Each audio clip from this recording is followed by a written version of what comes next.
Alors là, on va mettre quelques petits poissons dans une piscine naturelle parce que oui, on peut tout à fait. Évidemment, on va éviter tout ce qui est poisson fort polluant, mais dans ce cas-ci, on a fait un mix de nos poissons mangeurs d'algues, on va dire.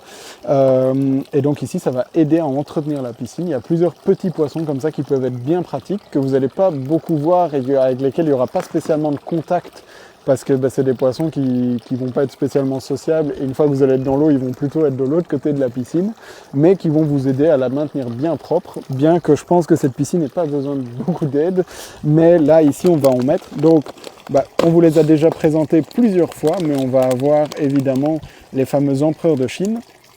Il vient justement quand on parle de lui, donc ce joli petit poisson rayé qui va devenir quand même assez grand, qui va être plus un poisson de fond et qui va entretenir la piscine. Vu qu'il vit en groupe, évidemment, on ne l'a pas mis tout seul, on en a mis plusieurs. Et on va avoir le fameux Otu, donc ce poisson qui est tout gris. C'est beaucoup moins joli, entre guillemets, que l'empereur de Chine. Mais par contre, c'est un poisson qui, lui, va être très très efficace pour manger les algues.